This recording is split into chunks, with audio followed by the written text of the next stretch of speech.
Ahí está. ¿Todo bien, no? ¿Se ve bien? Sí, Clau. Sí, Bueno, se ve bien. bueno. Perfecto. Hablamos un poco de esto de los dos espacios. Nosotras dos somos profesoras del instituto, pero venimos de formaciones académicas distintas. Y eso hace que nuestras miradas tengan distintos abordajes. Por eso pensamos en los aspectos sociales y jurídicos de las violencias de género. Una mirada interdisciplinaria. ¿Sí? Bueno.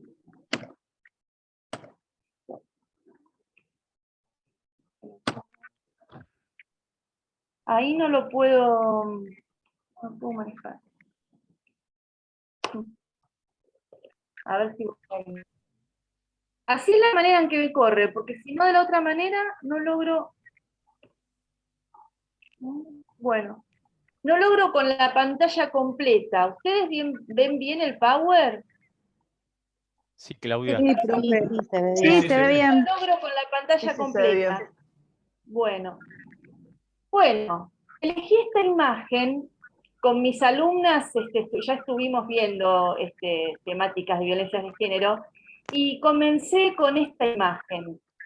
Les cuento un poquito, esta persona que está acá en la foto, una foto que impacta, ¿sí? Es Marina Abramovic. Marina Abramovic es una artista serbia que realiza distintas performances.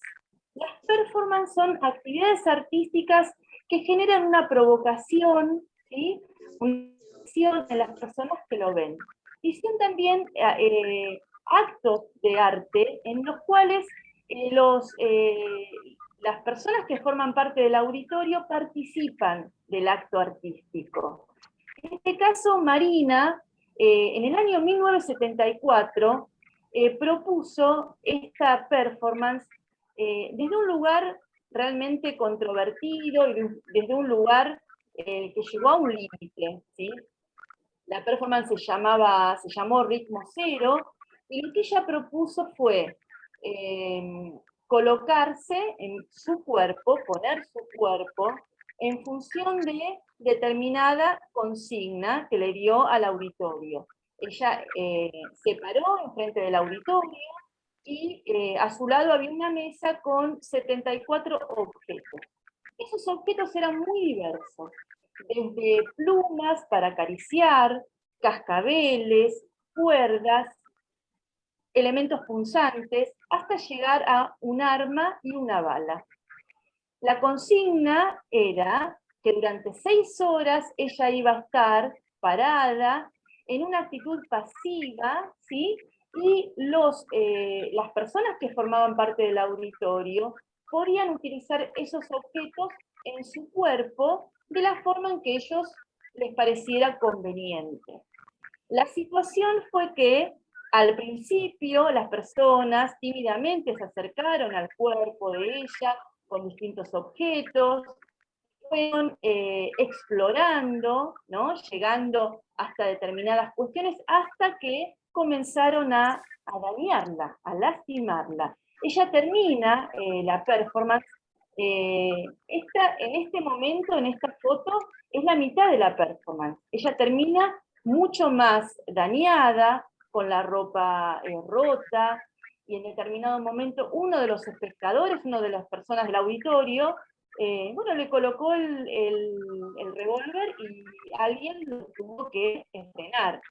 Creo que esta situación que Marina provocó en un acto artístico nos da muchísimo para reflexionar. Es una performance que tiene casi 50 años y sin embargo todavía en el día de hoy nos sigue llevando a pensar acerca de hasta dónde podemos llegar con situaciones de violencias. Las violencias no son de un otro género, y no pasan en contextos muy distintos a los que nosotros habitamos. Las violencias forman parte de lo que es la esencia del ser humano. Voy a ir a la siguiente. ¿Ya?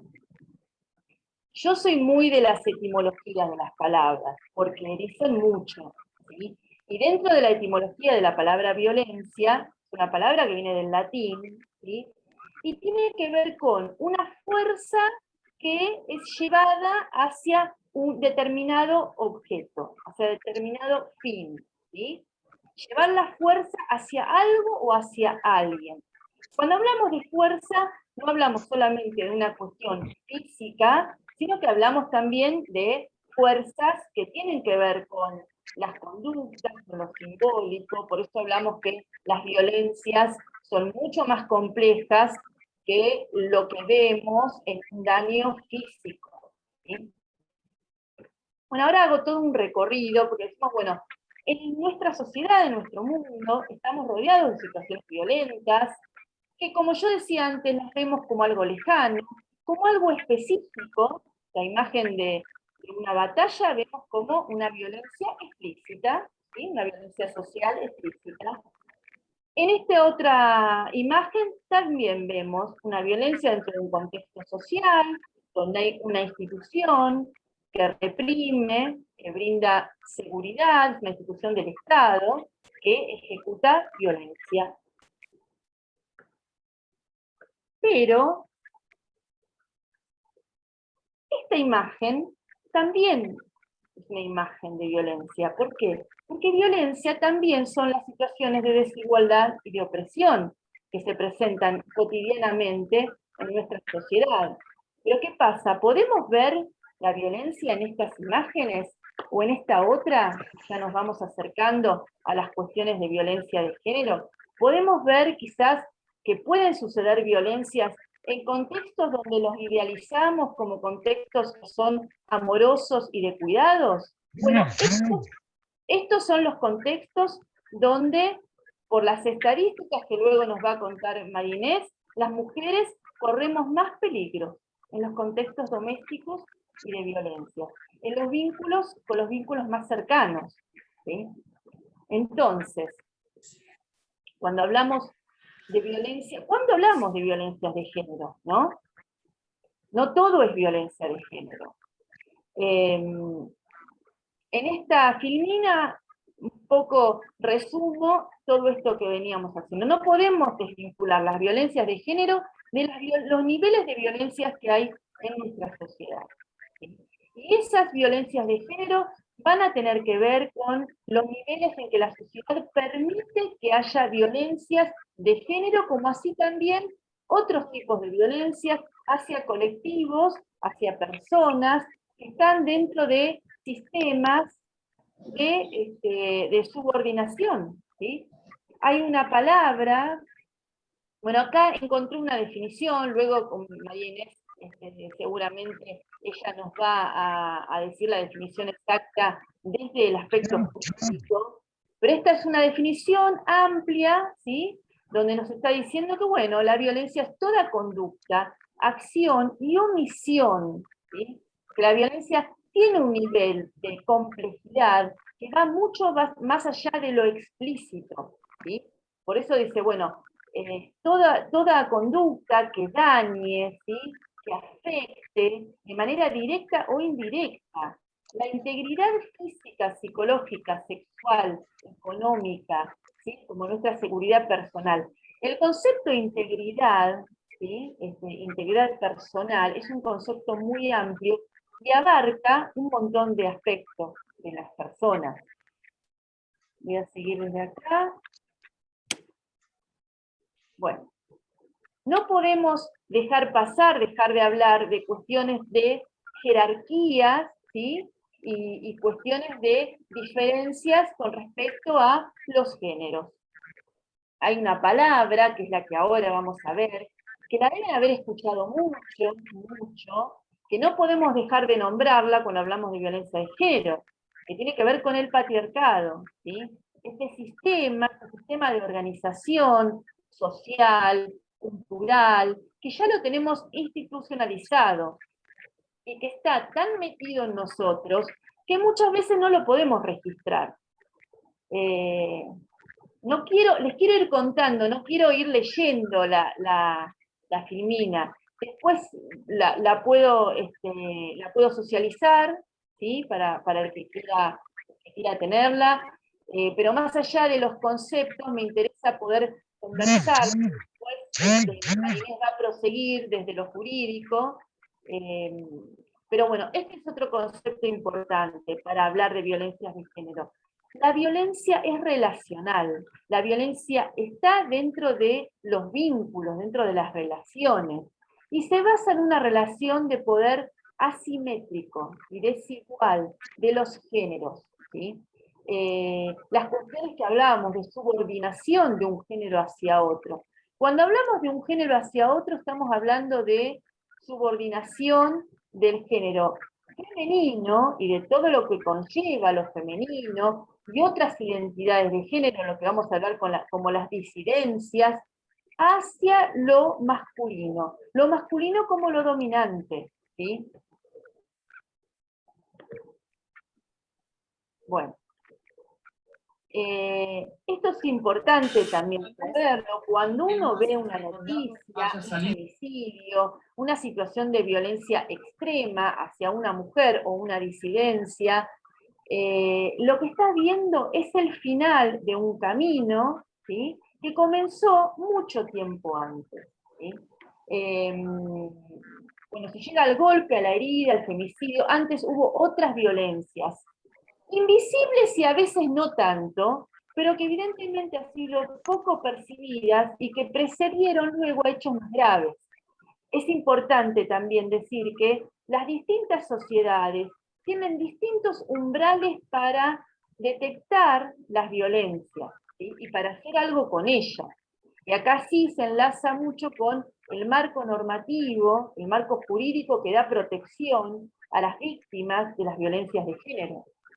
Esta es la última, Filmina, ya, ¿sí? Bueno, concientizar es nuestro desafío. Concientizar acerca de estas temáticas, tendemos a dejarnos llevar por mecanismos de invisibilización de la violencia. La invisibilización hace que no la veamos, que la naturalicemos, y si no la vemos, y si la damos por sentada, como que esto es así, y siempre fue así, no podemos hacer algo con esto, no podemos modificar situaciones, ¿sí?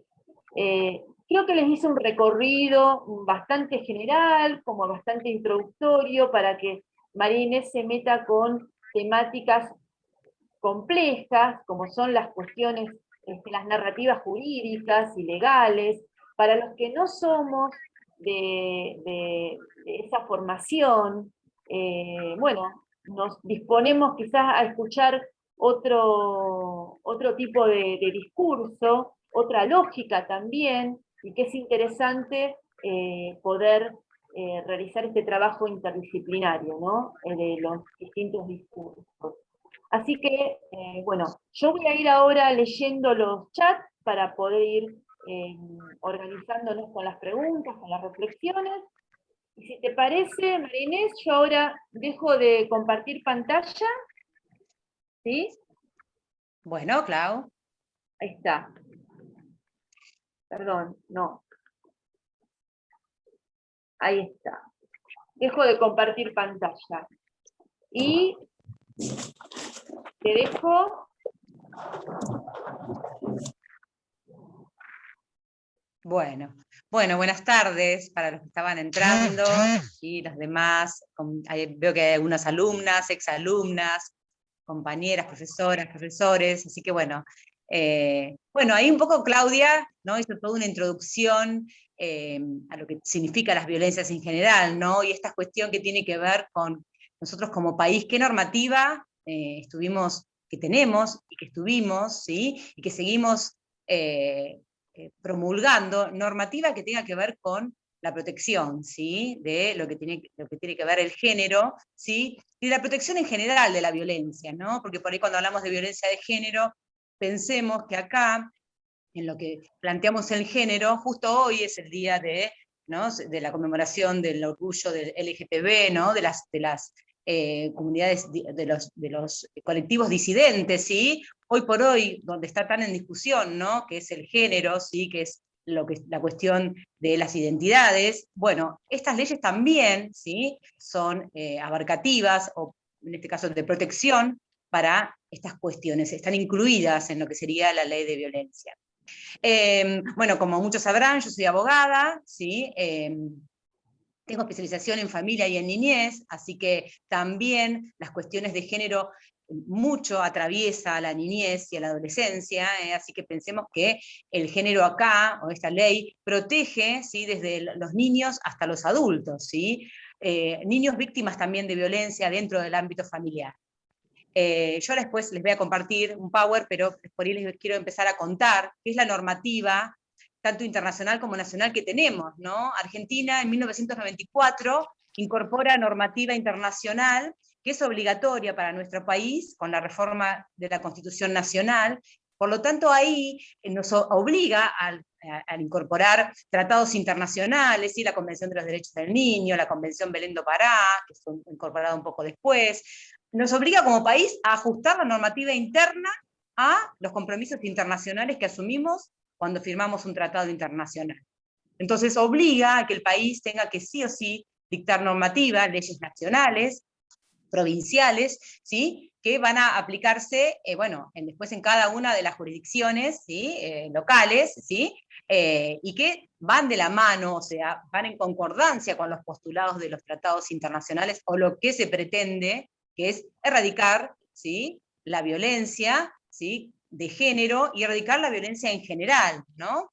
Entonces, una de las primeras leyes que tenemos a nivel nacional es la ley 26.485 del año 2009, con respecto a lo que vendría a ser la ley nacional de violencia, que después cada una de las provincias del país fueron ajustando con diferentes nombres, con diferentes números a sus propias legislaciones locales, ¿sí? En provincia de Buenos Aires tenemos la ley de violencia familiar, la 12.569, que es la famosa ley de violencia familiar, que es del año 2000, y que fue, por otro lado, reformada en el año 2012. Y esta reforma tuvo mucha importancia. ¿Por qué? Porque ¿qué planteaba la primera ley original, la 12.569? El ámbito familiar, lo que era violencia, estaba circunscripto al grupo familiar, ¿sí? Dejaba por fuera las relaciones por ahí de convivencia, ¿no? La convivencia que no era matrimonio, dejaba por fuera lo que eran las parejas o exparejas, dejaba por fuera algunos colaterales, ¿sí? O sea, dejaba por fuera bastantes, en este caso, situaciones violentas que sí sucedían en la práctica entre las relaciones entre, ya sea parejas o exparejas, noviazgos, novia, pareja nueva con la pareja anterior, ¿sí? Dejaba por fuera estas situaciones jurídicas, no estaban cubiertas. Por lo tanto, la ley 14.509 del año 2012 incorpora, ¿sí?, en el articulado a todas estas personas, ¿sí?, que también van a ser consideradas, en este caso, víctimas o victimarios, puede ser de los dos lados. Víctima es aquella persona que padece violencia y el victimario es aquel que ejerce violencia, como para dar el concepto así en general, pero incorpora a todas las uniones, ¿sí? Uniones de hecho, ¿sí? Y noviazgos, ¿sí? Por más de que el noviazgo dure una semana o el noviazgo dure 30 años, ¿sí? O sea, que no haya pasado por el registro civil, ¿no? O que no hayan sido matrimonios por la ley legal, o sea, por lo que sería el sistema legal de nuestro país. Entonces, esta reforma, que se hizo en el año 2012, fue muy importante porque amplió la cantidad de personas que pueden denunciar y que son consideradas víctimas dentro del sistema de violencia de género. ¿Por qué es importante tener una normativa? Porque a partir del momento que yo tengo una normativa, tanto en la provincia de Buenos Aires, como a nivel nacional, como convenciones internacionales, el Estado está obligado a buscar los recursos, ¿sí?, en este caso con profesionales, ¿sí?, para que la gente pueda tener una solución inmediata.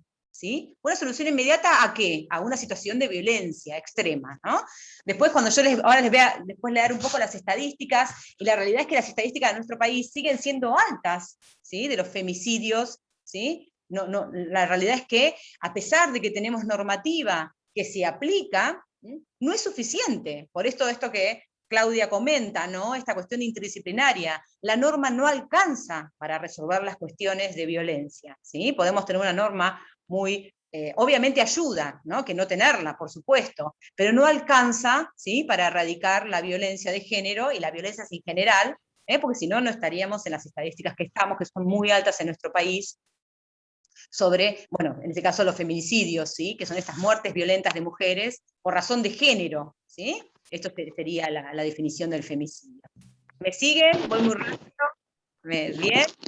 Entonces, les decía, en provincia de Buenos Aires tenemos la ley 14569, reformada por la 14509, que es el marco normativo que utilizan, ¿sí? En la provincia de Buenos Aires para denunciar o para poder activar lo que sería el sistema, ¿sí? De lo que es la protección, en este caso. Protección, como dije, ya sea de un ascendiente, de un colateral, de un sobrino, de un nieto, de mi pareja, de mi expareja, del novio nuevo, del exnovio o la exnovia de mi pareja actual. Fíjense que es un ámbito bastante amplio, ¿sí? El que protege, ¿sí? Ante situaciones de violencia. ¿Y qué es la violencia de género, o a qué considera violencia la ley, ¿no? Es acción, omisión y abuso. Esas tres palabras, acción, omisión y abuso. Una acción, bueno, obviamente es un hacer, ¿no? Podemos decir que en esta violencia podemos encontrar violencia verbal, violencia física, violencia psicológica, violencia económica, violencia sexual, ¿sí? Bien, esas son más o menos las formas de violencia que nos encontramos, ¿sí? Abuso es sobre esas cuestiones, ¿sí? Extralimitarse, que la persona se extralimita, ¿sí? En las cuestiones de la integridad física de la persona, o de la integridad psicológica de la persona, ¿sí?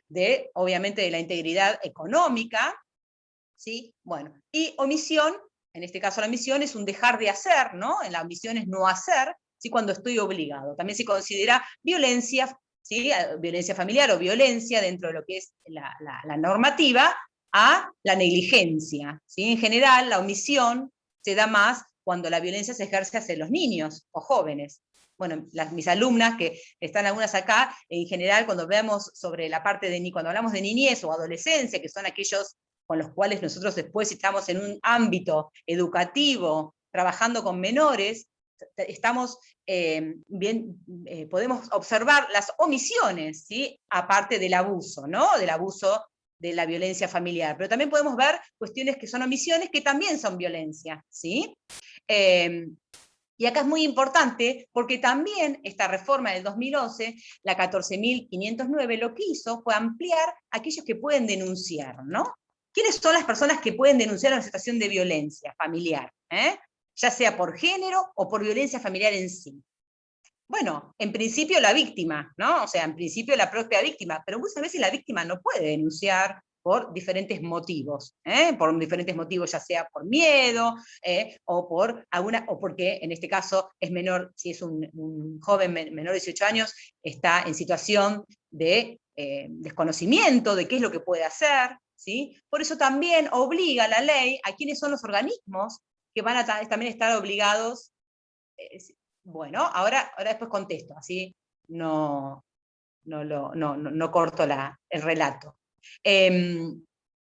Está guardada, ¿no? ¿Esto queda guardado? Sí, ¿no? Perfecto. Bueno, después contesto.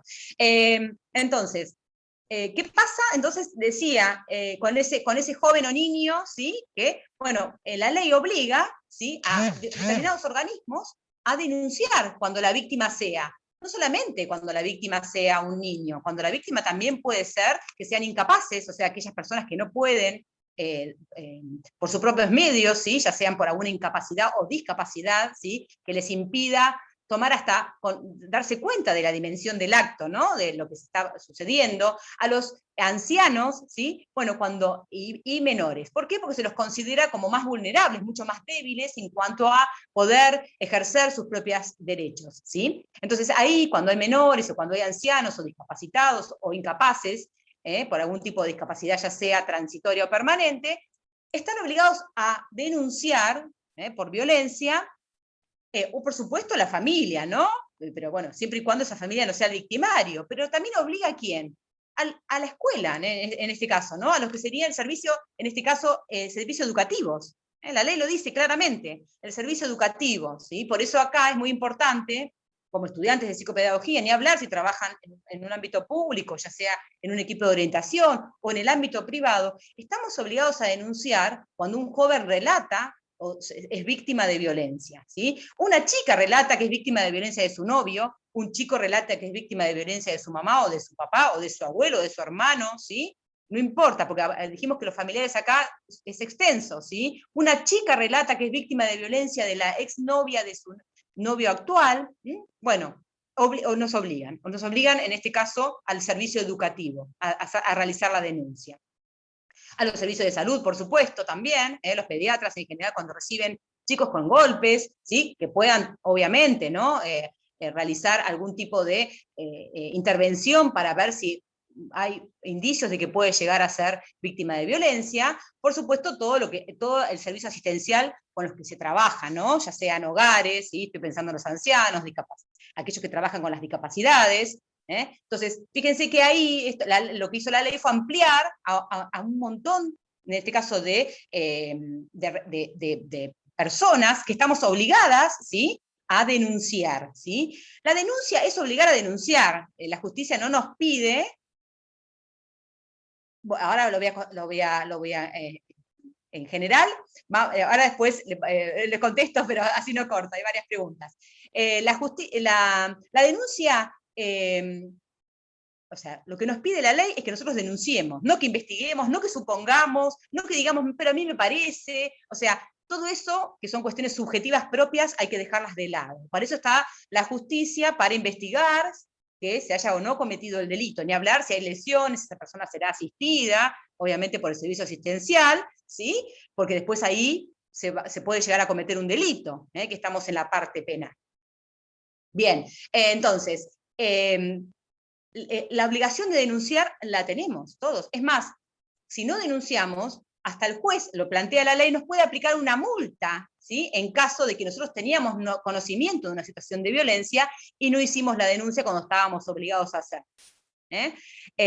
Acá estamos obligados si estamos trabajando dentro de lo que es el ámbito público o privado, ¿sí? Por ahí hay una pregunta que voy a contestar, está en dudoso, a ver si yo estoy obligada, ¿sí? Si escucho a mi vecina que su marido le está pegando o que se está pegando a los hijos. En realidad, dice, en la ley habla de toda persona que tenga conocimiento, ¿sí? Pero muchas veces no se denuncia.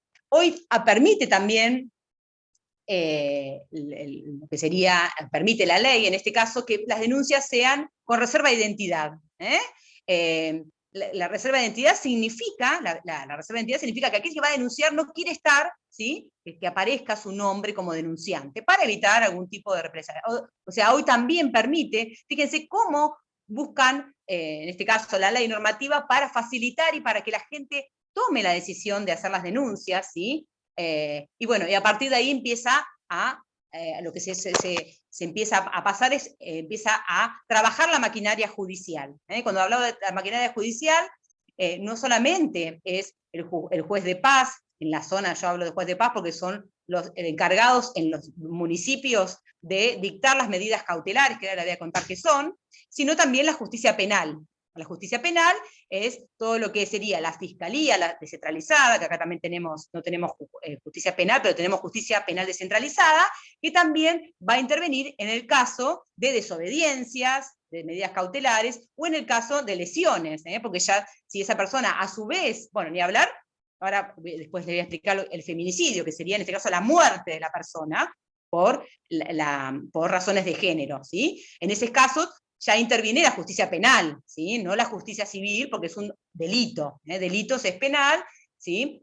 Violencia familiar que no sea delito es civil. ¿Dónde se hace la denuncia? Bueno, se han creado a partir del dictado de esta ley, de la 12.569 en el año 2000, se empezaron a crear lo que eran las comisarías de la mujer y la familia, que es y aparte, bueno, que la comisaría de la mujer y la familia se supone, ¿sí? Que tiene, bueno, formación en género, o por lo menos aquellas comisarías, ¿sí? Que tienen equipo interdisciplinario, tengan formación en género, porque piensen que anteriormente se denunciaba en la comisaría común. Entonces imagínense, yo iba a denunciar por un robo y a su vez después venía atrás una señora por violencia de género, ¿sí? No era el ámbito, no era el lugar, no estaban no se especializaban, no había una contención, ¿sí? No había equipo interdisciplinario que pudiera tratar con esa mujer o niño víctima.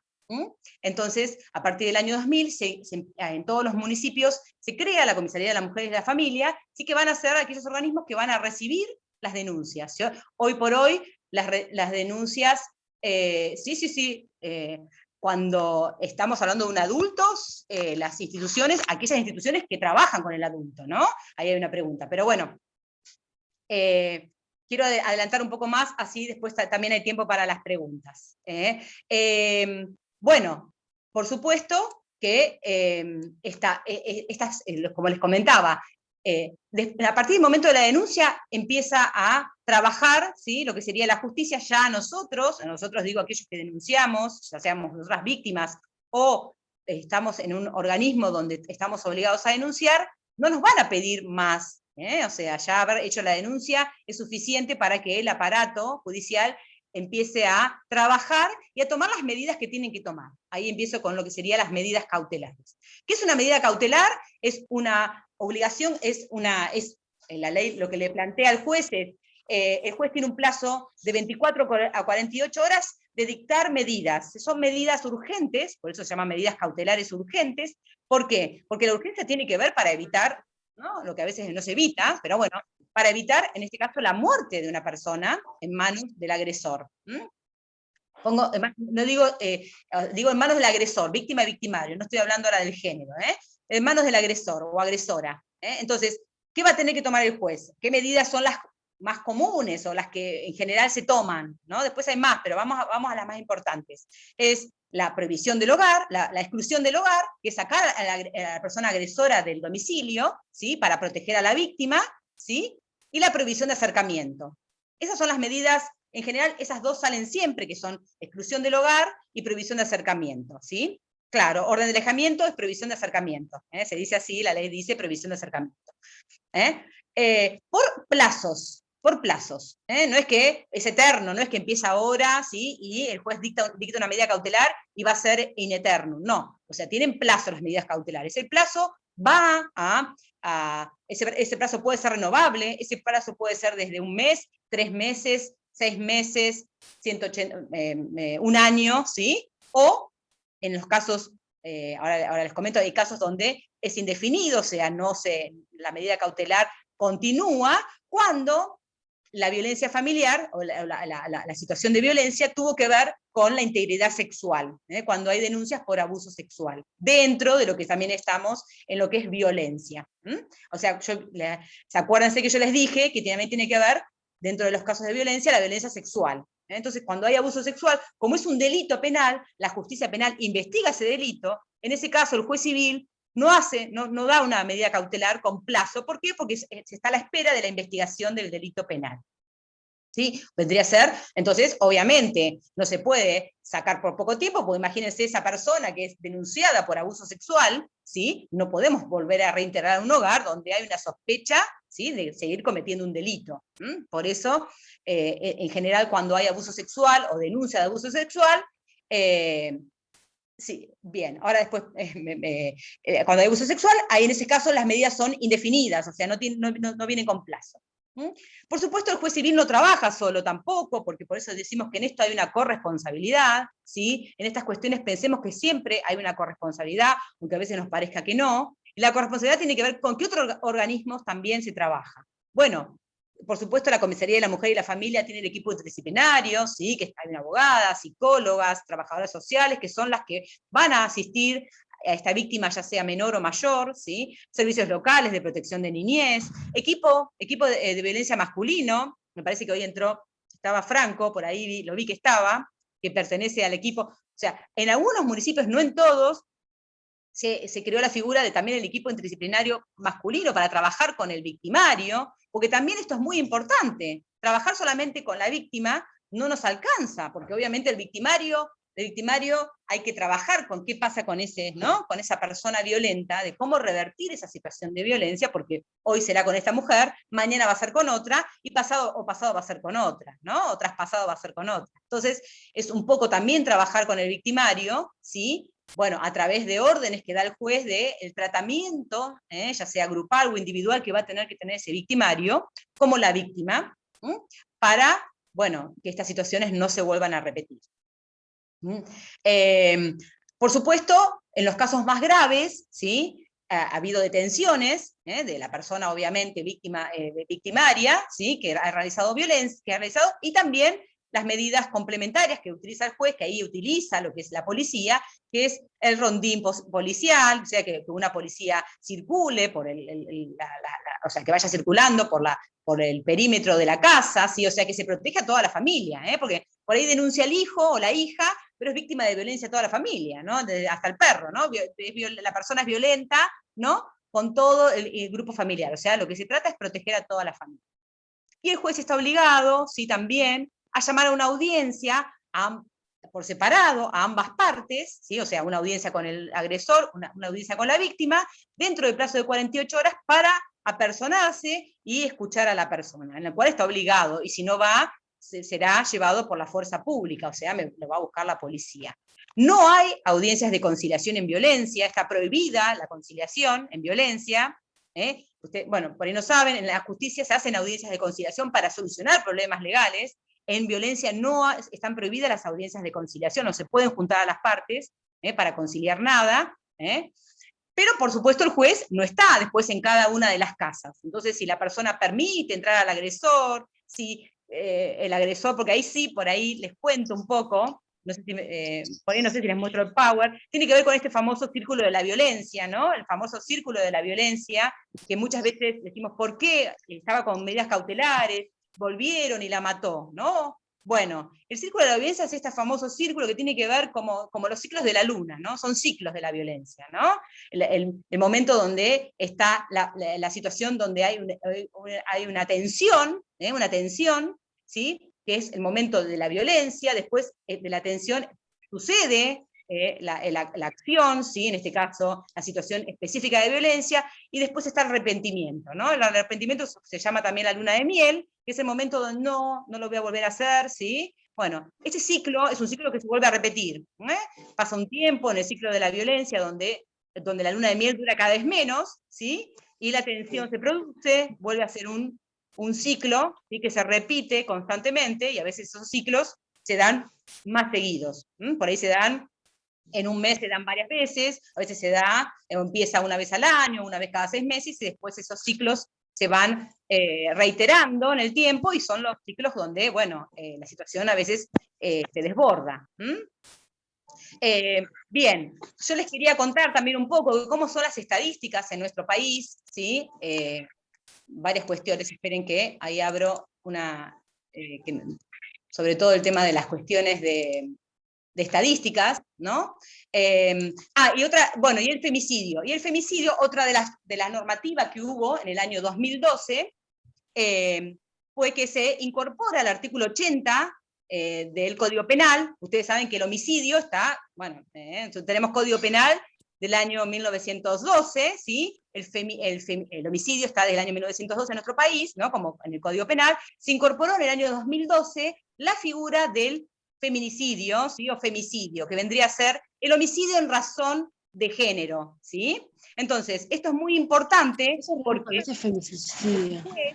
el juez penal, en este caso, cuando da la condena, que es la muerte por género, utiliza, ¿sí? Dentro de su sentencia lo que es el por género, ¿sí? O sea que es un agravante del femicidio. Y por eso volvemos a decir, y puede ser, se va a considerar que es un homicidio por género, ¿sí? Un feminicidio, no importa si fue pareja, expareja, estaba casada, convivía, no convivía, es un homicidio en relación de género.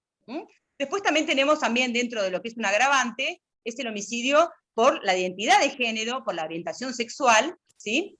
Es lo que se llama el homicidio por odio, ¿sí? En este caso, por odio al otro, en este caso a las disidencias, ¿sí? Y se lo toma en este caso el feminicidio, es a una mujer cuando es perpetrado por un hombre. En este caso el victimario es el hombre y la víctima es mujer. Por eso ahí esto específicamente, el Código Penal habla de violencia de género, ¿sí? Y es el hombre hacia la mujer. Porque si no es el homicidio común y corriente, que es el homicidio de toda la vida, cuando alguien matara a un otro. Acá no importaba el género. Acá, ¿sí? Es muy importante que el Código Penal haya reformado esto, porque toma la figura, ¿sí? Y dentro de los agravantes, ¿sí? A la violencia de género, ¿sí? Por razones de género. Esa es la ley 26791 y fue reformado en el año 2012. Piense que tenemos menos de 10 años de esto, ¿no? Después tenemos lo que son los femicidios directos, que es esto, matar, ¿sí? Una persona por género, y después tenemos los femicidios vinculados, que ahí no mata a la persona, sino que mata a un familiar para hacerle sufrir. Bueno, hay un caso muy famoso ahora en Tenerife, no sé si lo han escuchado, se llaman femicidios vinculados, o sea, son por género, en este caso es un feminicidio, en este caso, bueno, obviamente es un parricidio porque mata a los hijos este hombre, pero era para vinculados porque es para, en este caso, perpetrar, hacer sufrir a una persona, ¿sí? Por eso se llaman feminicidios vinculados, como una categoría nueva. Y en cuanto a las estadísticas, también, sí, se da una pareja homosexual, sí, no hay problema, sí, ahora después contesto, sí. El año pasado, durante 2020, las estadísticas fueron 298 femicidios, ¿sí? O sea, un femicidio cada 29 horas, el 89% fue directo, o sea, perpetrado del victimario hacia la víctima, y el 11% fue vinculado, esto que les estoy comentando, donde, ¿sí? No se mató a la víctima, pero se mató a un familiar para producir, en este caso, un daño a la víctima. 256 niños, niñas y adolescentes perdieron a su madre. 58 había denuncias previas, había en 20 medidas cautelares vigentes. Fíjense que es muy poco, estamos hablando de 298 femicidios el año pasado y había 20 nada más que medidas cautelares vigentes. Significa esto que yo les contaba, que no se podía acercar el agresor a la víctima.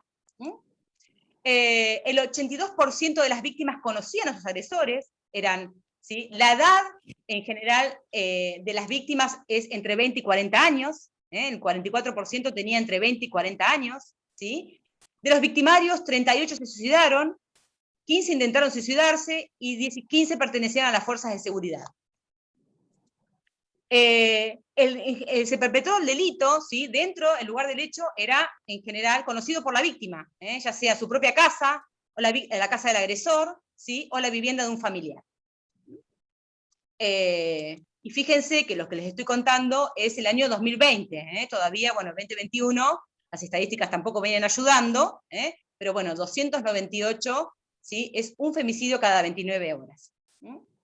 Por eso digo que, a pesar de que tenemos normativa que se aplica, que los jueces no tardan ni casi 24 horas desde el momento que reciben la denuncia en dictar las medidas cautelares, porque se puede denunciar a cualquier hora del día, y el juez está obligado, no es que el juez trabaja de 8 a 2 de la tarde, lo que es el horario judicial, en ese momento la medida cautelar sucedió a las 4 de la tarde, el juez a las 7 de la tarde, a más tardar 8, ya saca las medidas cautelares, ¿sí? O sea, trata de sacarlas dentro de las 24 horas, o sea que irá al despacho y trabajará y sacará las medidas cautelares, ¿sí? Y ahí es la comisaría, en este caso la comisaría de la mujer y la familia, a veces utilizan el recurso de la comisaría común para sacar al agresor, en el caso que haya que sacar a un agresor.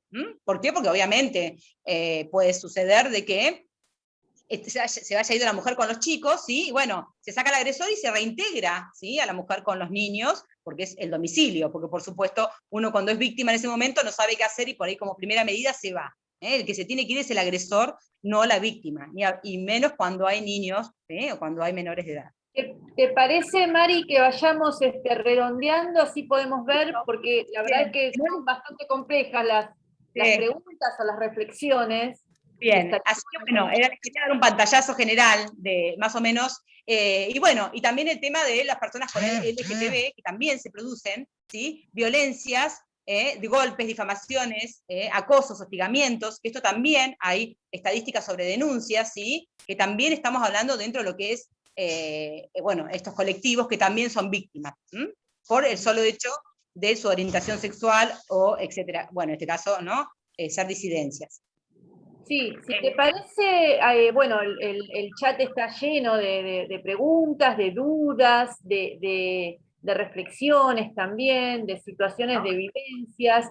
El primero tiene que ver con cuestiones de malos tratos a las infancias, ¿sí? Que es interesante, otro tema que también podríamos abordar, porque es muy complejo. Si el padre golpea a los hijos y la madre lo ve y no hace nada, ¿es una situación de violencia por parte de la madre también? Yo creo que tiene que ver con esto que vos hablaste de la omisión, Claro, ¿no? sí, en ese caso es cómplice, por eso el rol de la escuela es muy importante. En general, cuando un niño denuncia, en este caso que en su casa hay situaciones de violencia, bueno, hay que ver, no se puede volver a la casa, sí, sí, en este caso la madre es cómplice de ese padre. Es más, de hecho, en los casos de abuso sexual intrafamiliar, que es el caso más grave de violencia, muchas veces la madre es facilitadora a sus hijos. Yo quizás desde otro ámbito que no es el legal, mi posicionamiento es otro, primero pondría, digamos, en reflexión o en tensión esto de que no hace nada, ¿no? ¿Cuál es el imaginario de nosotros de qué es no hacer nada? Porque lo más probable es que en ese entramado familiar la madre también esté capturada por las violencias de género. Exactamente. Entonces, Sí, el no hacer nada quizás tiene que ver con esto de no frenar al padre cuando quizás ella está recibiendo también violencia. Con esto que estoy diciendo, estoy justificando porque ahí hay dos adultos que son responsables de lo que hacen y sobre todo que están a cargo de las crianzas de los niños. Pero son situaciones mucho más complejas y con múltiples variables que intervienen, entonces las lecturas también son complejas. ¿Sí? Sí, No nos alcanza solamente la lectura jurídica o la lectura psicológica o la lectura social. No. Hay que trabajar con esa mamá, hay que trabajar con esa mamá, porque obviamente también es víctima ella, pero bueno, en esos casos el Estado, cuando hay niños, lo que primero va a hacer entre proteger al niño y al adulto, va a proteger al niño siempre, porque es la parte más vulnerable, como decía yo, con las personas con discapacidades o los ancianos. En esos casos, lo que se hace es retirar al niño del hogar, porque se busca, bueno, referentes afectivos, ¿sí? Para que esté protegido ante esas situaciones. Se trabajará con esa madre a ver qué es lo que pasa, y bueno, y por supuesto el agresor va a tener estas cuestiones que tienen que ver con las medidas, ¿no? Porque por ahí la violencia, o sea, la madre no es que va a tener prohibición de acercamiento a sus hijos, sino que el niño habrá que protegerlo para trabajar con ese grupo familiar. Como decís vos, Claudia, esa madre también es víctima, no es que no hace, ¿sí? Algo sucedió ahí para llegar a esa situación. Acá hay otro con respecto a esto que vos decías de la obligación de denunciar como ciudadanos y muchas veces como funcionarios dentro de instituciones, tanto sea públicas o privadas. Dice, cualquier ciudadano está obligado a denunciar una situación de violencia. Por ejemplo, si escucho que están maltratando a una vecina, o si veo un maltrato en la vía pública, ¿tenemos obligación de llamar a la policía?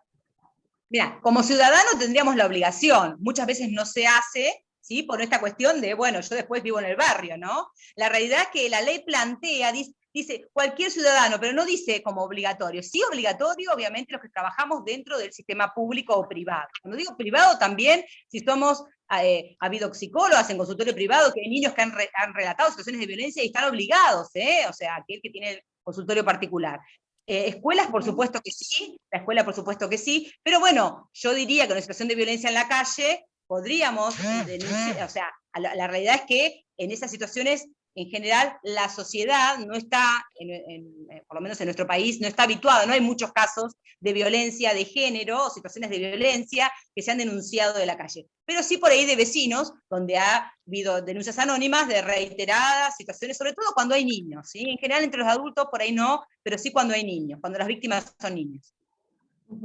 Bueno, acá en la próxima, bueno, habla sobre el acoso sexual y otras formas de violencia contra las mujeres en la vía pública, sitios de internet, etc.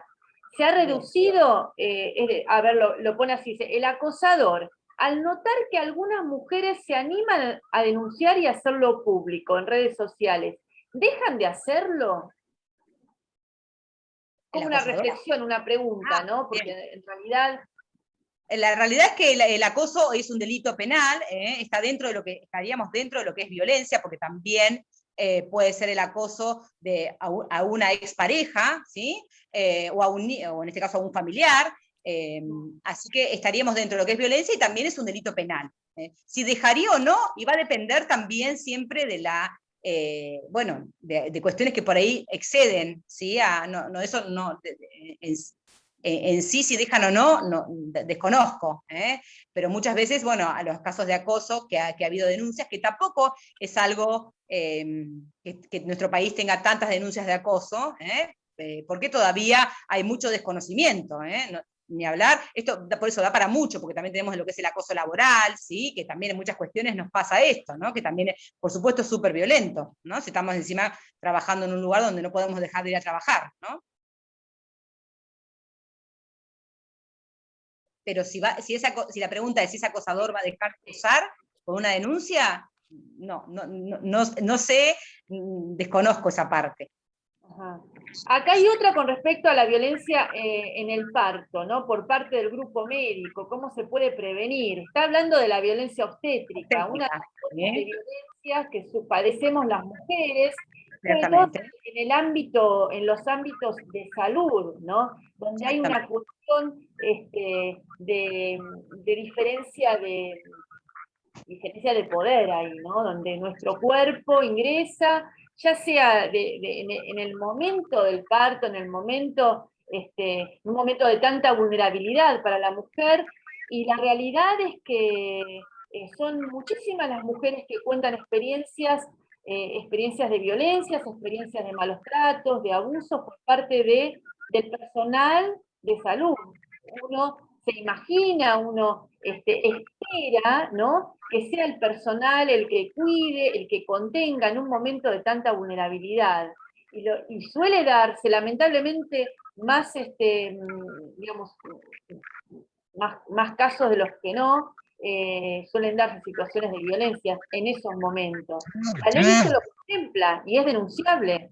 Sí. Es la ley 25929, estoy buscándola porque no la tenía acá encima, que es de la ley de parto respetado, y en este caso, tiene que ver con defender los derechos de la madre y de su bebé durante todo el proceso, ¿no? Bueno, así que sí, se llama ley de parto humanizado también. Claro. Y la ley de violencia doméstica, que tiene que ver con la humillación, ¿no? O degradación que puede recibir una mujer al momento de una consulta o al momento de la asistencia del parto, ¿no? Esta ley es del año 2015. Acá hablan sobre, bueno, cómo se puede prevenir. Yo creo que una cuestión fundamental para prevenir las violencias es conocer nuestros derechos, ¿sí? Primero, reconocer las violencias, reconocer que esa práctica que nos están haciendo es del índole de una violencia contra nuestro cuerpo. Por eso yo hablaba de las cuestiones de desnaturalizar procedimientos o conductas o cuestiones que a veces están instaladas en la sociedad, pero que son violencias. Por eso desnaturalizar y poder visibilizar forma parte del camino de poder prevenir estas violencias, ¿sí? Acá habla dice, bueno, es una alumna, cuenta una situación de violencia a sus compañeros y los directivos están al tanto de lo ocurrido, pero no quieren denunciar lo sucedido. Entiendo como que los que no quieren denunciar lo sucedido son los directivos de una institución. Esto vos ya lo dijiste, hay una obligatoriedad de denuncia en función de la protección. Sí.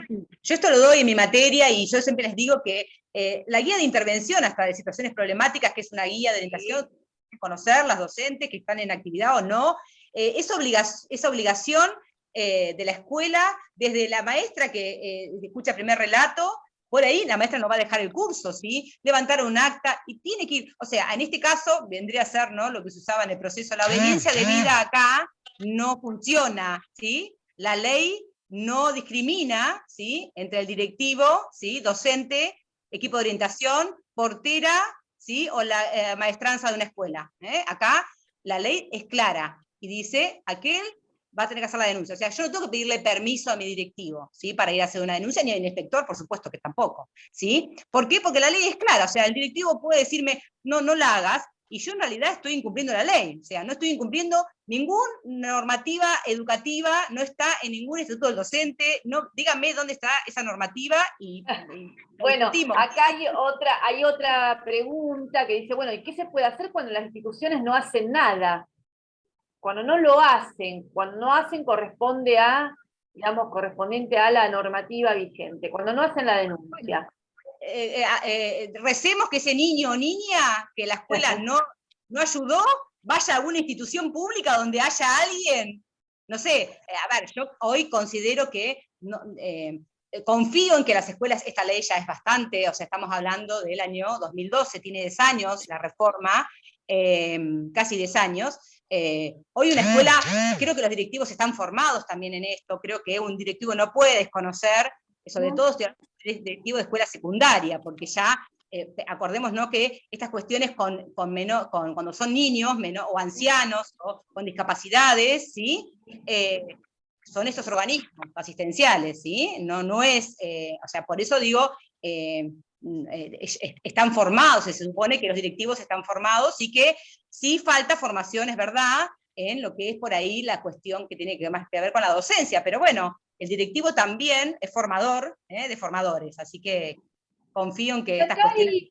Acá hay dos cuestiones que las voy a decir juntas porque tienen que ver con poder entender y complejizar las dinámicas de los vínculos que se establecen en las violencias. ¿Por qué tardan tanto tiempo en darse cuenta en que están siendo maltratadas? Creo que se está refiriendo a las mujeres, ¿no? Y otra es por qué perdonan a sus maltratadores. La realidad es que el fenómeno de la violencia, de las violencias de género, en los vínculos cercanos, en los vínculos sexoafectivos, en los vínculos familiares, es muy complejo.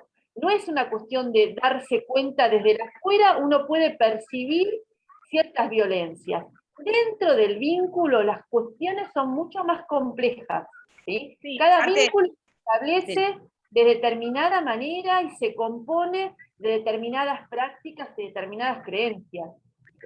Por eso este es un fenómeno muy, muy complejo. Hay cuestiones que también son por ahí como sutiles, ¿no? Que se va formando en una relación de pareja. Hay un video muy lindo que se llama Ovillo de Lana, que es cómo empieza por ahí, en este caso la víctima de violencia, a dejar, ¿no? O sea, cómo el agresor busca la forma de que esa persona se aísle para no un otro pueda ver lo que por ahí esa persona no puede ver, ¿no? ¿Por qué es tan difícil salir? Porque no se da cuenta, porque a veces el agresor va haciendo como un trabajo, ¿no? De manipulación, ¿sí? Por supuesto, ni hablar si depende económicamente, porque es esta violencia económica, si la mujer a su vez depende económicamente de ese agresor, si el agresor la humilla, si le dice que no sirve para nada, ¿sí?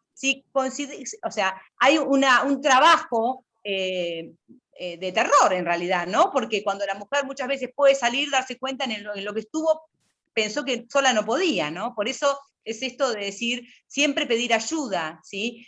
No cortar los vínculos, no aislarse, ¿sí? Esto de que empieza hasta las violencias del noviazgo, ¿no? Mostrarme el celular, no te dejo salir con esta ropa, no te juntes con fulana de tal, ¿sí? Bueno, estas cuestiones son alertas, ¿sí? ¿Y por qué? Y bueno, y a veces son estructuras familiares donde ha habido generaciones de mujeres víctimas de violencia, donde esta es la forma de tratarse, ¿sí? Donde esta es lo que consideran ellos que es una pareja, ¿sí? O por lo menos lo conocido, ¿no? Por eso digo, esto es muy importante la educación, ¿sí? Los educadores tenemos mucho que trabajar en esto, y es desde el jardín, o sea, yo digo, esto es desde chiquitos, ¿no? Las cuestiones de género y las cuestiones que son estructurantes, porque son estructuras que hay que derribar, ¿sí? Estructuras que vienen, ¿sí? Del patriarcado, bueno, de situaciones que tomamos como naturales, que no lo son. O sea, sí, acá hablan un poco de, nos ponemos bueno, a ponernos críticos, ¿no? Y analizar también las instituciones que aparecen en este fenómeno, que vos la nombraste, Comisaría de la Mujer, por ejemplo, ¿no? Acá están preguntando, bueno, ¿se realiza un seguimiento de las denuncias?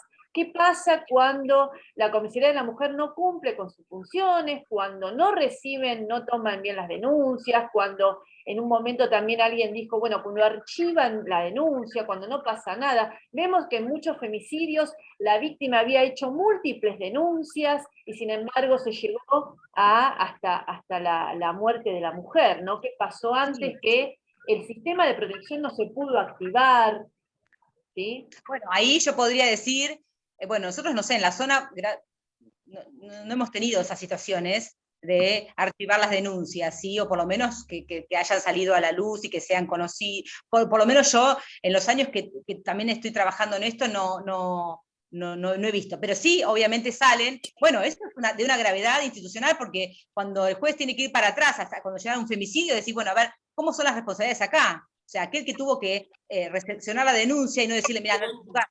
Por eso las comisarías de la mujer y la familia tienen que estar formados. Pero bueno, acá también vamos a otro tema que tiene que ver, algo que es odioso, pero es importante decirlo, las políticas públicas. Y esto es inversión. Cuando hablamos de políticas públicas hablamos de dinero, ¿sí? Nos guste o no, estamos hablando de dinero que se invierte, ¿sí? Para que la gente esté formada en género, aquellos que trabajan con género, ¿sí? Entonces, si el Estado en ese momento, porque el femicidio sigue ocurriendo, ¿sí? Tenemos una mujer cada, y ahí vemos a ver qué es lo que importa, dónde ponemos la plata, dónde formamos, ¿sí? Bueno, entonces ahí también nos muestra como país, ¿sí? Bueno, cuáles son realmente las políticas públicas que interesan y en qué momento, ¿sí? Porque tenemos el Observatorio de la Mujer en la Corte, o sea, todas estas estadísticas que yo le doy son estudios que se hacen pero bueno, eso no hace que baje la incidencia. Entonces hay una cuestión por la parte educativa, hay una cuestión que hay que formar a los hospitales también, porque también convengamos que una mujer llega a una guardia y el médico de guardia, yo estudié medicina, a mí a mí no me vengas con esto, le digo, o sea, ¿no? O sea, es una corresponsabilidad, ¿sí? Y por supuesto la Comisaría de la Mujer y de la Familia, si archiva denuncias, es la primera responsable. ¿Pero qué hacen? Vuelan a todo el personal, ponen personal nuevo, termina siendo así, la víctima ya perdió la vida, ¿no? Hizo muchísimas denuncias, ¿sí? Los casos que hemos visto más graves en el país, ¿no? A veces tiene que ver hasta el lugar donde estoy viviendo, ¿no? Si tengo la suerte o no de tener un lugar, pero no debería ser así, porque la ley no funciona por más o menos recursos. Pero bueno, acá tiene que ver con la política. Y esto, cuando decimos, bueno, no, cuando votamos, pero bueno, cuando votamos, esto también es parte de lo que votamos, ¿sí? Entonces, es decir, bueno, también sabemos qué tipo de, cuál es la tendencia, o sea, en qué le va a importar a este gobierno, o sea, cuáles van a ser sus políticas públicas con respecto a género, cuáles van a ser sus políticas públicas con respecto a salud, a educación. Bueno, esto es algo que sí nos trasciende a nosotros, y ahí sí nosotros tenemos con el voto que ser conscientes cuando votamos, digo, formarnos, ¿no? También en esto. Porque bueno, desgraciadamente una cosa va de la mano de la otra. Sí, acá preguntan, bueno, ¿qué sucede si se hace una falsa denuncia de violencia? ¿O qué pasa con estas cuestiones de falsas denuncias, no? Sí, en realidad las estadísticas, como me preguntaba a mí, son muy pocas, casi muy pocas denuncias falsas de violencia. En general el juez lo que hace es con la denuncia solamente, por eso se llaman medidas cautelares y es inaudita parte. Si yo te denuncio a vos en un juicio, yo tengo que mostrar prueba, ¿sí? El otro tiene que defenderse. En estas cuestiones de denuncias, la sola denuncia habilita para que el juez tome una medida cautelar. Después se verá si vamos a suponer, si hay dudas, si la denuncia es bastante endeble, bueno, tomará una medida cautelar por un menos tiempo, tal vez 1 mes, 2 meses, ¿sí? Pero siempre es preventivo, ¿sí? Puede pasar, no es la mayoría, pero sí ha habido casos de falsas denuncias. Después hay dos preguntas que son con respecto a los agresores. Uno pregunta si tiene cura el violento, ¿no? El cura, yo entiendo, está puesto entre comillados, ¿sí? Como poniendo acá la cuestión en que no es una patología, no es del orden de la enfermedad. No. ¿Sí? Las violencias se aprenden dentro de un contexto social, y en el caso de los hombres dentro del sistema patriarcal, ¿sí? Es mucho más profundo, viene desde la socialización primaria, ¿sí? Y otro es, ¿qué pasa con el agresor? Una vez hecha la denuncia, ¿cuáles son los pasos a seguir y qué sucede con el agresor? Bueno, el agresor, como les decía, en Provincia de Buenos Aires, la ley, por lo menos yo, la que se maneja acá en Provincia de Buenos Aires, el agresor tiene diferentes cuestiones, ¿sí? Por ejemplo, si es de las fuerzas de seguridad, va a estar seguramente, lo van a sumariar, lo van a tener que poner a disposición de la fuerza, obviamente no va a poder utilizar armas. En general, si hay armas, se denuncia en el RENAR que esa persona tiene denuncias por violencia, y va a tener que asistir al grupo en el lugar que haya, ¿no? El grupo de asistencia masculino, que ahí se trabaja en forma terapia. Muchas veces también se solicita, se le exige, el juez pide para poder que la medida después que esa medida en general después, si se pide una renovación, él pueda decir que tiene pruebas, bueno, se lo manda a una asistencia psicológica. En aquellos lugares donde no está el grupo de asistencia masculina, seguramente será a través del hospital, pero bueno, ya sabemos cómo, excepto que pueda pagar una terapia, pero bueno, ya sabemos cómo es el sistema también, ¿no? De conseguir turnos. Así que con el agresor, yo diría que en algunos lugares hace muy poco, o casi nada, ¿sí?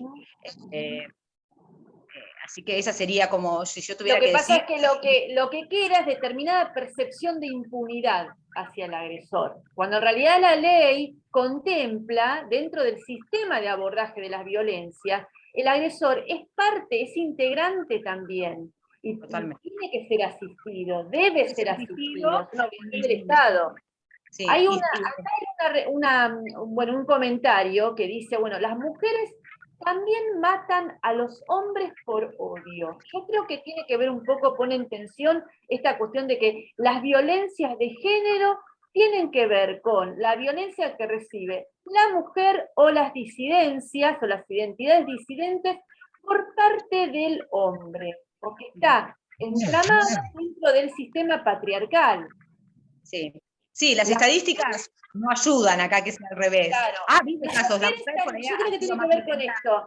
Las mujeres también ejecutan violencia, por eso yo empecé la introducción hablando de que todos ejecutamos violencias y todos las recibimos. El tema es dentro de qué marco las recibimos, ¿sí? Las mujeres también ejecutan, las mujeres también matan. El tema es que no son violencias de género. Exactamente, violencia de género, la ley es clara en el sentido de el hombre hacia la mujer. De hecho, el delito del Código Penal dice, en este caso, el género, ¿no? En este caso así, del hombre hacia la mujer. Claudia, Sí, hay manos levantadas también, ¿eh? Ah, sí, bueno. La Hay un mujer es montón. mucho más violenta, sí, pero quiero hacer una aclaración a esa pregunta. La mujer, por ahí, ha habido casos obviamente de mujeres que han asesinado, o sea, a parejas, pero en general las mujeres, con respecto a la mujer se ve mucho más la violencia de la mujer con los hijos, denuncias de violencia hacia mujeres por parte de los hijos, que bueno, también es Si una les cuestión. parece, habilitamos a las personas que tienen las manitos levantadas. No sé cuál es el orden, si vos lo viste, Martín. No, No sé. pero está Bueno, Ángela, Adriana, sí. esas dos Bueno, están levantadas. Hola, buenas noches. No, perdón, yo quería justo hacer un comentario y mandé la manito, perdón. ajá. Ah, bueno. Sí, ya hice el comentario. Bueno. Entonces, Adriana. Bueno, yo con respecto a de cuando un servicio educativo o un equipo directivo, un equipo de conducción detecta un caso de violencia, por ahí decía que él, que si bien la dirección tiene la facultad de poder hacer una denuncia, pero antes tiene que pasar por otras instancias, seguir un determinado procedimiento. Yo, para que por ahí que quede claro, darle intervención a un equipo de orientación escolar. Después, en el caso de no tener un equipo de orientación escolar propio, pasa a un equipo de orientación distrital.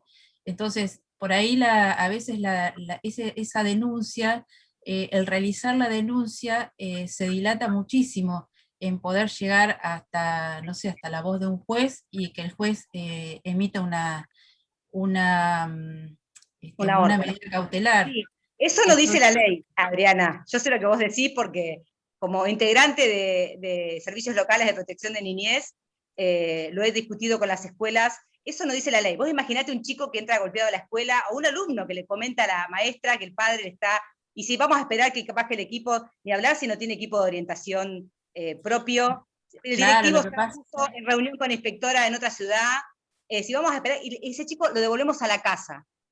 Pero igualmente, claro, por eso, Ustedes así, pero igualmente La la medida la cautelar de ese, denuncia hay que hacerla. Después la escuela irá automáticamente, simultáneamente, hará toda la cuestión interna.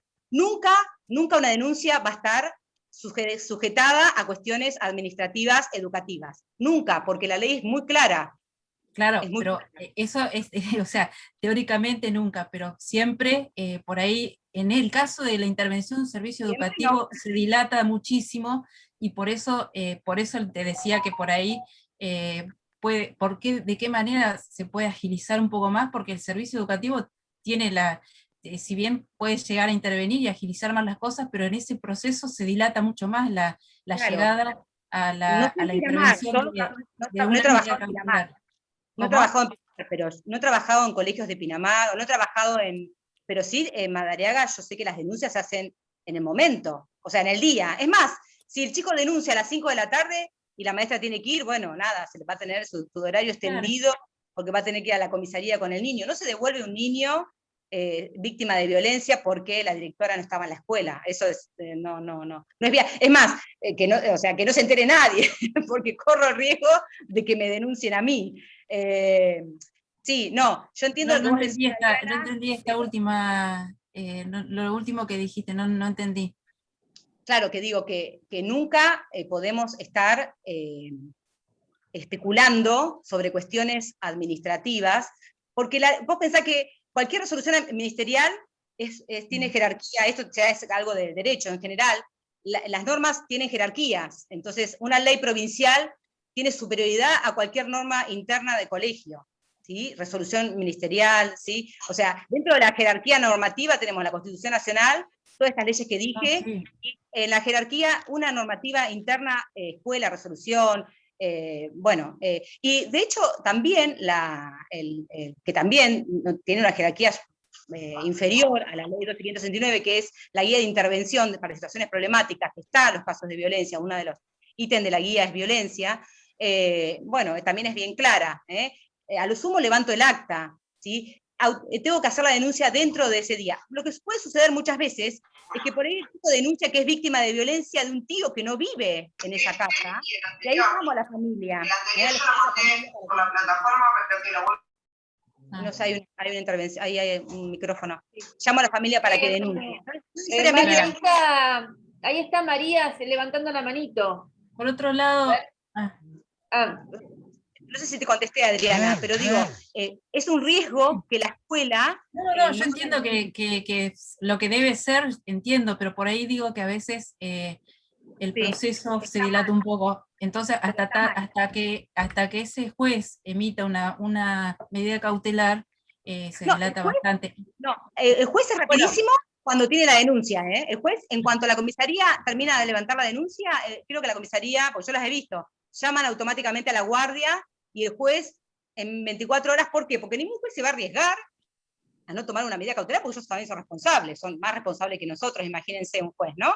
Entonces, no, si llega tarde al juez es porque alguien no hizo el proceso, ¿sí? La realidad es que la escuela avisa, puede avisar, sí, mira, estoy llevando a un chico a hacer una denuncia.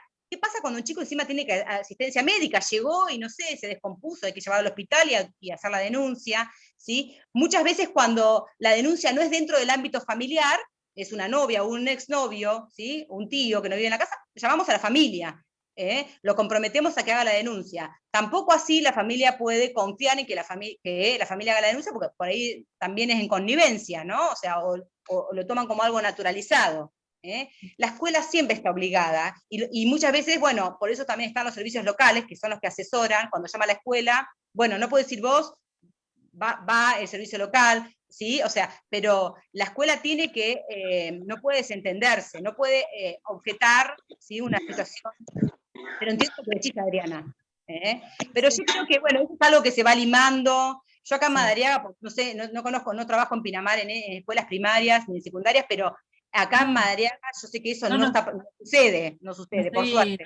no estoy diciendo que en determinado distrito se realice o no se realice, yo estoy Claro. diciendo por ahí casos que por ahí pueden llegar que puede haber pasado en alguna otra época o en, qué sé yo, bueno.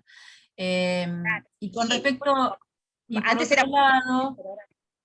era... lado, no sé, vos mencionaste la ley 26.791.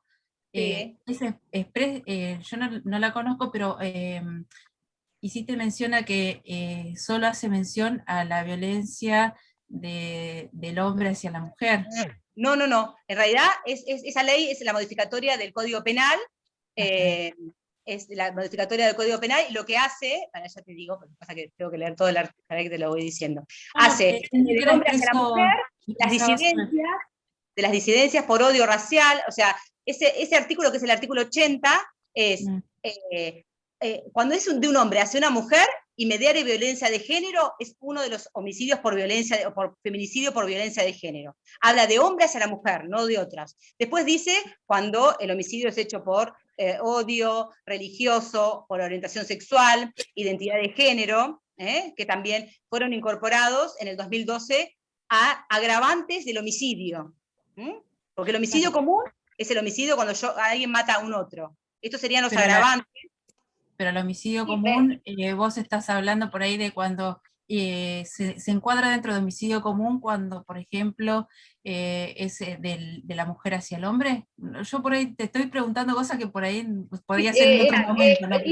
Disculpen, pero hay 3 personas que están esperando. Está bien, muchas Ya gracias, Inés. podríamos pasar, Muchas claro. gracias. María, ¿querés hacer la pregunta? ¿Me escuchás, Hola, María? chicas. Bueno, primero que Hola. nada, gracias. Igual lo mío más que una pregunta sería como un interrogante. La pregunta principal es si existen estadísticas respecto de cómo se manifiesta la violencia de género en cuestiones de discapacidad. ¿Por qué? Porque pensaba en estas cuestiones de desinstitucionalización, ¿no? De mujeres que han salido de modos de vida naturalizados de la institución a la sociedad, donde por ahí la vulnerabilidad está aumentada por esta cuestión de hasta que vienen de convivir con redes sociales de apoyo dentro de esas instituciones y tienen que socializar, y de pronto, además del género, se da la situación de vulnerabilidad muchas veces económica, social, sobre todo por esta cuestión de debilidad de redes, y si existen estadísticas concretas de qué pasa con esto, y bueno, y si esa guía de actuación contempla alguna situación, sobre todo para la sociedad, porque un poco la ley de salud mental busca que transiten de la institución a la sociedad, sin pensar por ahí en sistemas de apoyo, digamos, que medien esta socialización. Entonces pensaba en el rol de la T, ¿no? Trabajando con ellos, o de las TO, que es mi disciplina, en estos proyectos de vivienda tutelada, en vueltas a la sociedad, donde realmente se pueden detectar situaciones, muchas veces hasta por incomprensión de la conducta de la persona. Sí, o sea, tu pregunta específicamente si hay estadísticas con respecto a este grupo, en este caso, ¿sí? ¿Estás hablando de chicos de escuelas especiales específicamente? No, básicamente el paciente que vamos a pensar en los habitantes del Borda, del Moyano, de Hospital. Está bien, sí. Bueno, por la ley de salud mental están como revinculándose a esas sociedades.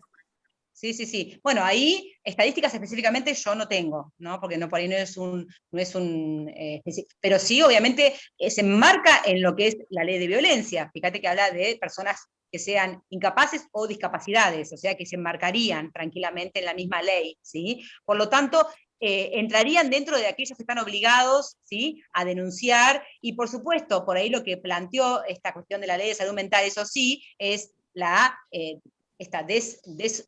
¿cómo se llama? Sacarlos de los hospitales, ¿no? O sea, que no haya especializados y que tengan esos apoyos. Bueno, en realidad ahí ellos están mucho más expuestos a las violencias, mucho más expuestos, no solamente a la violencia institucional en su momento, estando institucionalizados, sino a la violencia que pueden surgir, porque en general por ahí no tienen esta famosa voz, ¿sí? Desmani, bueno, esa palabra que no la puedo...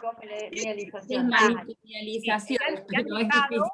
Totalmente, y aparte, bueno, fíjense que eso ha hecho que también, otro tema muy complejo, que por ahí da para hablarlo, es el tema de cómo se sigue con esas pacientes, ¿sí? Que tienen que seguir con medicación, que estén ambulatorios, ¿sí? Que el juez tiene cada 3 años que llevarlos a, porque hoy no hay discapacidades que sean permanentes, sino que se hacen evaluaciones cada 3 años, cuando uno pide un curador, una tutela de una persona que no puede darse a manejarse por sí mismo, ¿no? Así que en ese caso se les aplica obviamente las cuestiones de la normativa general, ¿sí? No, estadísticas específicas no tengo. Por ahí esa es la reflexión como equipos, ¿no? De pensar en estas nuevas situaciones que se van a ir generando. Totalmente.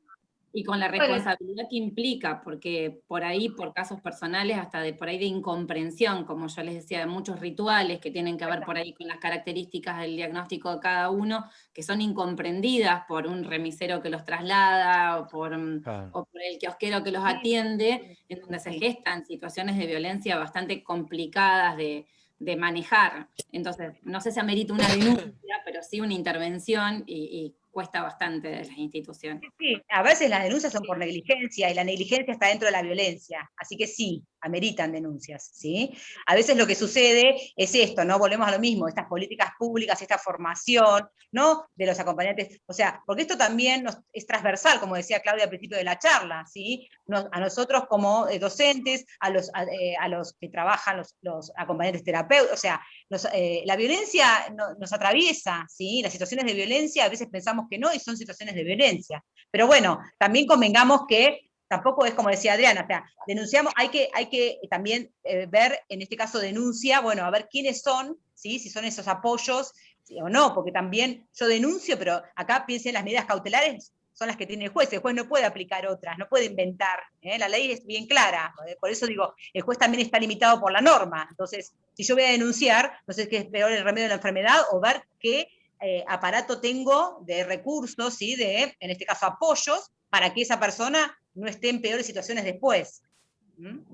Si te parece, ya estamos cerca del horario. Andrea levantó ahí la manito y finalizamos con la pregunta o la reflexión de Andrea y vamos cerrando, ¿sí? Sí, dale. Bueno, Hola, Andrea. buenas noches. Sí, hola. Bueno, primero, muchas gracias, la verdad que es muy interesante la charla. Y yo quería preguntar qué pasa cuando hay violencia con niños, ¿no? Tanto a ellos o a su madre, cuando ellos lo ven, tanto física o verbal. ¿Qué pasa en su crecimiento? ¿Suele pasar que esos chicos también sean violentos? ¿O qué porcentaje? ¿No? Porque ahí preocupa mucho, digo, cuando son tan chicos. Si no se trabaja con esa familia, con esos vínculos, con ese niño, y la reproducción, yo les diría que es muy alta que tenemos. Las estadísticas de reproducción de conductas es muy alta. Así que por eso es muy importante trabajar con ese niño o niña que es víctima de violencia, porque después reproduce, son conductas repetitivas que se van reproduciendo. Es muy raro que un chico inmerso en una familia de situaciones de violencia no tenga alguna situación de violencia en la escuela, ¿sí? Que no muestre, ¿no?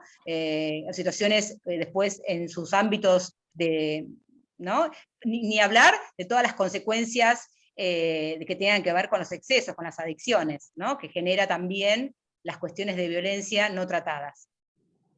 Así que, sí, la verdad que las estadísticas no ayudan, son bastante feas en cuanto es raro, ¿no? Que puedan salir de ese círculo y que no reproduzcan. Ha pasado. Bueno, terminamos con Candela y ya después Bien. nos vamos despidiendo. Candela. Yo tengo una pregunta por el equipo de orientación escolar. Yo soy estudiante de psicopedagogía y el equipo de orientación escolar hay muchas personas, ¿no? La orientación al aprendizaje, fonoaudióloga, orientadora social. Si una compañera o compañero viene y me cuenta que algún adolescente le vino a decir una situación de violencia a él y eso, y él no quiere denunciar, ¿cuál es mi responsabilidad como compañera? ¿Ir a hablarlo con los directivos? O sea, el chico está denunciando, está contando una situación de violencia y él no quería denunciar. No, mi compañera, por ejemplo, yo soy orientadora del aprendizaje y tengo una compañera que es orientadora social. Sí. Y, claro, bueno, en realidad sí, tendrías que dar con el directivo y bueno, y ver, comentar en esa situación, porque vos no escuchaste el relato directo, del joven. O sea, fue un comentario de otra compañera. Decís que te llega, a vos la información no te llega por el relato del joven, sino que te llega por una compañera que escuchó un relato de un joven que denunció violencia y ella no quiere hacer la denuncia. Claro, por una compañera de equipo, que su responsabilidad sí sería denunciar, ¿no? Sí, la realidad es que está obligada a denunciar. Yo diría que, no sé, chicas, esta ley, que es la 14509, la tengan. Creo que también A veces es preferible pecar como vendría a ser comedida y denunciar, y no pecar por no denunciar. Porque ustedes piensen que si un joven cuenta a una escuela, ya para contar en la escuela, ¿no? Excepto que tenga mucha confianza con una maestra, una situación de violencia, ni hablar de un abuso, y la escuela no hace nada, ¿qué otra oportunidad va a tener ese joven de confiar en alguien que le comenten? ¿Sí? Y esto pasa, ¿sí? Entonces me parece que bueno, no sé, ahí se verá qué es lo que sí, obviamente, uno no puede ser cómplice en este caso, de una situación cuando se relata, ¿no? Muchas veces los chicos no quieren hacer la denuncia, por eso está la ley que plantea que es el adulto. No quiere, no puede, le da vergüenza. Imagínense un chico entrar a la comisaría, ¿sí? O sea, acá, Marinés, está Franco también. Franco forma parte de... Sí, Franco forma parte. Vi que estaban. Violencia, sí. Levantaste la manito, Franco, sí. Hola, buenas noches, ¿cómo están? Hola. ¿Qué tal? ¿Cómo andás? ¿Cómo estás, María? No, para Hola. responder un poco a Candela, yo trabajo en equipo también. A veces pasa esa situación de que la persona que escucha de primera mano tiene miedo de denunciar, esa es la realidad. Múltiples factores que lo atemorizan, la situación judicial, las represalias del agresor, etc. La realidad es que hay que denunciar, y que cuando una persona se entera que un compañero escuchó un relato como este, lo primero que se hace es un registro escrito, ¿no? Se hace un registro, un acta, entonces Claro. eso ya deja un registro en donde esa otra persona como que no va a poder un poco escaparse. Obviamente que esto hay que hablarlo, porque no se trata de pelearse con el compañero, sino de poder contener, de poder plantear, de poder hablar con el equipo directivo para que la institución esté como con una coherencia en las intervenciones. Pero llegado el caso, si nadie quiere denunciar, a vos te corresponde denunciar. Lo que vos relatás lo que vos denunciás es el relato de tal persona, ¿no? Le aclarás que la tenés que mencionar en la denuncia. A mí me ha pasado también en espacios también de salud, ¿no? Aunque se sorprendan, a veces pasa, porque empiezan las cuestiones engorrosas de que si yo escuché primero, yo escuché segundo, no sé si es tan así, no sé si es cierto. Y bueno, el planteo es, bueno, yo acá corto esta seguidilla de no denuncias, y voy a ser el que denuncia y el que tiene que mencionar a los que lo fueron repitiendo, ¿no? Obviamente que adentro de la institución hay que hacer un registro, pero terminás denunciando lo que escuchaste tal cual. Después, bueno, como decía María, lo importante es que la medida cautelar va a salir inmediatamente, y la justicia va a tratar de resguardar a esa persona en riesgo. Después, si llaman o no llaman al que te lo contó, si te llaman a vos, eso es algo que quizás no suceda nunca. Pero cuando hay una situación de riesgo, porque uno lo que denuncia es la presunción de la violencia, no la violencia porque no lo sabés. Vos denunciás la presunción, para evitar un mal mayor, ¿no? Que las personas sigan Y riesgo. ya que estamos, digo, como para finalizar y articular, Franco, ustedes dan una charla este miércoles también, que la hemos difundido en el espacio, pero está bueno como para seguir con la temática, que aparte es específicamente acerca de la violencia masculina, ¿sí?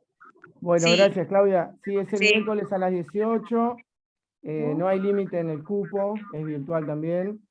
Para inscribirse hay que mandar un mail a Desarrollo Social Madariaga, Desarrollo Social @generalmadariaga.gov.ar.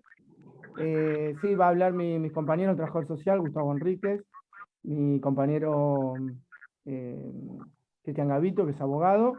El abogado va a hablar sobre cuestiones de sentencias que sentaron algún precedente diferente con perspectiva de género, ¿no? O sea que van generando precedentes nuevos en relación a los juzgamientos que tienen condenas en donde se contempla la perspectiva de género, ¿no? No solo en relación a femicidios, sino lo que es cuota de alimentos, y todas las cuestiones que en el contexto patriarcal, digamos, la mujer o el colectivo LGTB siempre terminan como desfavorecidos, y los varones como con esta cosa de los privilegios, ¿no? Gustavo va a hablar, el trabajador social va a hablar sobre las paternidades, ¿no? Las paternidades, cómo se presentan, y las paternidades que no se corresponden con el machismo, ¿no? Las que serían un poco, no sé si las ideales, pero sí las que se salen del formato hegemónico, ¿no? De los padres, sobre todo en el ejercicio de la violencia, ya sea simbólica, física, emocional, y luego de una separación además la económica, ¿no? O dentro también Exacto. de la convivencia. Y yo voy a hacer una mención sobre factores de riesgo, ¿sí? De riesgo de letalidad, ¿sí? De riesgo de muerte por parte de un varón hacia su pareja, expareja, o alguien de su familia, ¿no? Lo que hoy decía María, esos femicidios que son matar a un ser querido, ¿no? O a alguien que intente defender. En realidad son factores de riesgo, la idea es concientizar. Vamos a tratar de ser precisos y de no divagar mucho. Obviamente que el tema no termina acá. Habrán visto hoy por los comentarios que hay muchísimo interés, por suerte, y que, bueno, no nos alcanzarían horas y horas de trabajo Sí, para abordar sí. todo, pero bueno, la idea es aportar un poquito más a la reflexión, así que gracias. Eso son Vamos, actividades, Franco. actividades que se articulan muy bien. Yo ya la he difundido, lo hemos difundido también desde el instituto, así que estaremos ahí todos los que podamos. Me parece, Martín, si te parece, ya agradecemos a todos los que estuvieron presentes, muchísimas preguntas, muchísimos aportes. Claro que sí, Gracias. Claudia, muchísimas gracias por esta actividad. Y bueno, es el inicio, me parece, de otras que pueden profundizarla. Sí, sí, evidentemente sí, atrae, digamos, hay mucho interés y eso está buenísimo. Bueno, agradecer y felicitar a Gracias. ustedes que prepararon esta charla y agradecer a todos los participantes. Bueno, gracias a todos. Gracias, Marinés. Gracias. Muchas gracias a todos y bueno, buenas noches a todos y seguimos en contacto para otras actividades.